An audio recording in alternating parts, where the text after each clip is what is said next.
আসসালামু আলাইকুম everyone, welcome back to my channel. আশা করি আপনারা সকলেই ভালো আছেন।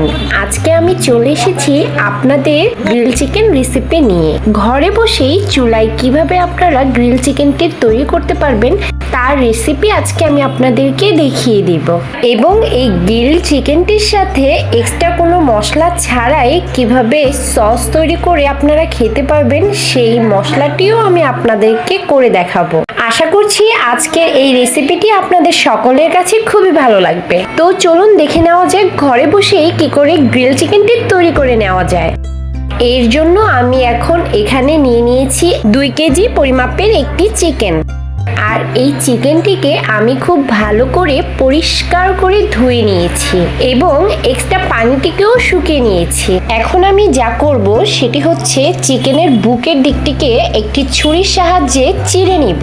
আর এটা অবশ্যই হাড় অবধি পর্যন্ত চিড়ে নেব, যাতে করে মশলাটা খুব সহজেই হাড় পর্যন্ত যেতে পারে। এভাবে আমি চিকেনের অপর পিঠে এবং সোজা পিঠে 2 রকম ভাবেই চিড়ে নেব, যাতে করে চিকেনের গায়ে পুরোপুরি মশলাটা লেগে যায়।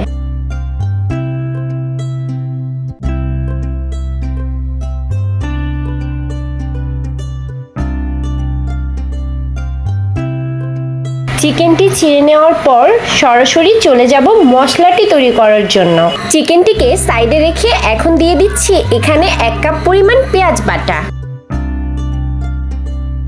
দিয়ে দেব 3 টেবিল চামচ পরিমাণ আদা বাটা। এখন আমি দিয়ে দেব 3 টেবিল চামচ পরিমাণ রসুন বাটা। এখন আমি এর মধ্যে দিয়ে দিচ্ছি 3 টেবিল পরিমাণ টক দই। আর এই টক দইয়ের পানিটাকে আমি ছড়িয়ে নিয়েছি। এখন আমি এর মধ্যে দিয়ে দিচ্ছি 1 টেবিল চামচ পরিমাণ কাবাব মশলা। এখানে আপনারা যে কোনো ব্র্যান্ডের কাবাব মশলা ইউজ করতে পারবেন। আর যদি আপনারা কাবাব মশলাটাকে স্কিপ করতে চান, সেক্ষেত্রে আপনারা বাজার থেকে আনা নর্মাল গরম মশলাটা যে কিনতে পাওয়া যায়, সেই গরম মশলার 2 চামচ আপনারা এখানে অ্যাড করতে পারবেন। দিয়ে দিচ্ছি 1 চা চামচ পরিমাণ জিরা গুঁড়া। এখন আমি এখানে অ্যাড করব আচারের তেল সহ 2 টেবিল চামচ পরিমাণের মতো আচার। আমি এখানে আমের আচার ব্যবহার করেছি। আপনারা চাইলে যে কোনো আচার এই খাবারে ব্যবহার করতে পারেন। আর অবশ্যই যে কোনো টক আচার এখানে ব্যবহার করলে টেস্টটা আরো বেশি মুখরোচক করে তুলবে। সো কোনোভাবে আচারটাকে স্কিপ করা যাবেই না। এখন আমি এর সাথে মিশিয়ে নেব 1/2 চামচ পরিমাণ চিনি। চিনিটা যদি আপনি অ্যাড করেন তাহলে খুব সুন্দর একটা ব্যালেন্স আসে। আর আপনারা যদি না চান তাহলে সেক্ষেত্রে চিনিটাকে স্কিপ করতে পারেন। এখন আমি দিয়ে দিচ্ছি স্বাদমতো পরিমাণ কিছুটা লবণ। লবণটা অবশ্যই আপনি আপনার পরিমাণ মতো বুঝে দিবেন, কেননা সয়া সসে কিন্তু লবণটা দেওয়া থাকে। দিয়ে দেব 1 চা চামচের 4 ভাগের 1 ভাগ টেস্টি সল্ট। দিয়ে দিচ্ছি 1 টেবিল চামচ পরিমাণ টমেটো সস। এখন আমি এখানে অ্যাড করব 1 চামচ পরিমাণ ফুড জেলি। আর জেলিটা যদি আপনাদের কাছে না থাকে, অরেঞ্জ জেলি বা ফুড জেলি যদি বাসায় না থাকে, সেক্ষেত্রে আপনারা মিক্সড জেলিটাকেও ইউজ করতে পারবেন। ছোট্ট একটা টিপস আমি আপনাদেরকে বলছি, আস্ত মুরগির রেসিপিতে যদি আপনি অবশ্যই জেলি আর আচারটাকে অ্যাড করেন, তাহলে আপনার টেস্টকে বাড়িয়ে দেবে দ্বিগুণ। আর অ্যাড করব 1.5 টেবিল চামচ পরিমাণ সয়া সস। এখন আমি দিয়ে দিচ্ছি 1 টেবিল চামচ পরিমাণ লেবুর রস। এখন দিয়ে দেব এর মধ্যে আমি 1 টেবিল চামচ পরিমাণ লাল মরিচের গুঁড়া। দিয়ে দিচ্ছি সামান্য পরিমাণ সয়াবিন তেল। এখন এই সবগুলোকে হাত দিয়ে খুব ভালোভাবে মিশিয়ে নেব। হাত দিয়ে যদি আপনারা মশলাটাকে মাখান, সেক্ষেত্রে টেস্টটা কিন্তু অনেক ভালো আসে। এখন আপনারা চাইলে এখানে একটু ফুড কালারও ইউজ করতে পারেন। আমি এখানে অরেঞ্জ ফুড কালারটা ইউজ করব। আর যদি কেউ ফুড কালার ইউজ করতে না চান, সেক্ষেত্রে আপনি এটাকে স্কিপ করতে পারেন। হাত দিয়ে মশলাগুলোকে খুব মিহি করে মিশিয়ে নিতে হবে। এক্ষেত্রে আপনারা একটু সময় নিয়ে মশলাটাকে মাখাবেন। এখন আমার মশলাটা রেডি হয়ে গেছে। আমি এখন রেখে দেওয়া সেই মুরগিটি, আস্ত 1 কেজি মুরগি, ওইটাকে আমি এখন এর সাথে খুব ভালোভাবে মিক্সড করে নেব। চিকেনের বেসিক জায়গাগুলোতে অবশ্যই মশলা পৌঁছাতে হবে। সেক্ষেত্রে আমি হাত ইউজ করে চিকেনের গায়ে মশলাগুলো খুব ভালোভাবে মাখিয়ে নিচ্ছি। দেখেন গাইস, মশলাটা চিকেনের গায়ে খুব সুন্দরভাবে লেগে গেছে। এই তো চিকেনটি খুব ভালোভাবে ম্যারিনেট করে নেওয়া হয়ে গিয়েছে।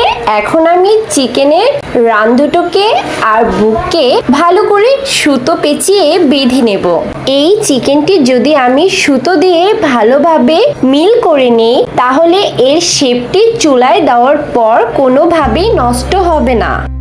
এখন আমি এটাকে সাইড করে ঢাকনা দিয়ে ঢেকে রাখবো 3 ঘন্টার জন্য। 3 ঘন্টা ম্যারিনেট করে রাখলে চিকেনটি মশলাটা খুব ভালোভাবেই শুষে নেবে। আর যদি হাতে সময় একেবারেই কম থাকে সেক্ষেত্রে নিম্নে আপনারা 1 ঘন্টা ম্যারিনেট করে রেখে দিবেন। একটু বেশি সময় ধরে ম্যারিনেট করে রাখলে কিন্তু চিকেনটা একটু বেশি টেস্ট দেয়। তো ফিরে আসছি 3 ঘন্টার পর।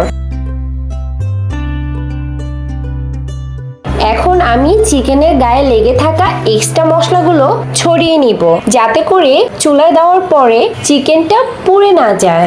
চুলায় আমি ফ্রাই প্যানটি বসিয়ে নিয়েছি। এখন আমি এখানে 4 টেবিল চামচ পরিমাণ তেল গরম করে নিব। তেলটি গরম হয়ে এসেছে। এখন আমি আস্ত চিকেনটি এর মধ্যে রেখে দেব। আর অবশ্যই এই রেসিপিটিতে আপনি সরিষার তেল অবশ্যই ব্যবহার করবেন। সরিষার তেল ব্যবহার করলে এতে করে ফ্লেভারটা খুবই ভালো আসে। তবে হাতের কাছে না থাকলে রান্নার রেগুলার তেল ব্যবহার করেও আপনি এই চিকেনটি তৈরি করতে পারেন। চিকেনটা চুলার উপর দিয়ে চিমটা দিয়ে একটু এপাশ ওপাশ করে নেড়ে দিতে হবে যাতে করে চিকেনের শেপটি নষ্ট না হয়। এখন আমি এই চিকেনটিকে ঢাকনা দিয়ে ঢেকে দিব লো আছে 10 মিনিটের জন্য। তো ফিরে আসছি 10 মিনিট পর। এই তো 10 মিনিট পর চলে আসলাম। এই তো দেখা যাচ্ছে চিকেনটা থেকে অনেকটা পরিমাণ পানি বের হয়ে এসেছে। আর এই পানি থেকেই কিন্তু চিকেনটি খুব ভালো করে সিদ্ধ হয়ে যাবে। এতে করে কোনো এক্সট্রা পরিমাণ পানির প্রয়োজন নেই। এখন আমি চিকেনটিকে উল্টো করে আবার ঢেকে দিচ্ছি। চুলার আঁচটি মিডিয়াম রেখে ফিরে আসলাম 8 থেকে 10 মিনিট পর। এবার আমি দেখছি চিকেনের দুপিটি খুব ভালোভাবে সিদ্ধ হয়ে গেছে। এবার এক্সট্রা পানিটা শুকানোর জন্য আমি চুলার আঁচটিকে বাড়িয়ে দিব। 3 মিনিট পর এসে দেখলাম হয়ে গিয়েছে আমার পানিটা শুকানো। এখন আমি চিকেনের এপিট ওপিট করে একটু নেড়ে দেব। দেখতে পাচ্ছেন গাইস, চিকেনের পানিটিও শুকিয়ে গিয়েছে এবং চিকেনটি খুব ভালো মতো ভাজা হয়ে গিয়েছে। তো আমার চিকেনটি অনেক সুন্দর একটি কালার চলে এসেছে। এই পর্যায়ে আমি চিকেনটিকে নামিয়ে নিব। তো এরই মধ্যে হয়ে গেল আমাদের গ্রিল চিকেনটি। এখন আমি আপনাদের করে দেখাবো এক্সট্রা সসটা, যেই সসটা খেতে এই চিকেনের সাথে খুবই মুখরোচক হবে। আর এই সসটি তৈরি করার জন্য কোনো রকম মশলার প্রয়োজন হবে না। তো চলুন দেখে নেওয়া যাক কিভাবে এই সসটি তৈরি করেছি। এক্ষেত্রে গ্রিল চিকেন ভাজার পর যে এক্সট্রা তেলটা রয়ে গিয়েছিল তার মধ্যে আমি দিয়ে দিব এক্সট্রা ভেজে থাকা যে মশলাটা, সেই মশলাটাকে আমি এখানে অ্যাড করব। এবার তেলের উপরে এই মশলাটিকে 1 থেকে 2 মিনিট আমি ভেজে নিব। মশলাটি যখন ভাজা ভাজা হয়ে যাবে সেক্ষেত্রে আমি এখানে 1 কাপ পরিমাণ পানি অ্যাড করব। আর এই পানিটিকে বেশ কিছুক্ষণ ফুটিয়ে নিতে হবে যাতে করে মশলার কাঁচা গন্ধটি দূর হয়ে যায়। মশলাটি হয়ে গেলে যখন এরকম পরিমাণে উপরে তেল ভেসে উঠবে হয়ে যাবে আমাদের সসটি। এই পর্যায়ে আমি সসটিকে নামিয়ে নেব আর পরিবেশন করে আপনাদের দেখিয়ে দেব।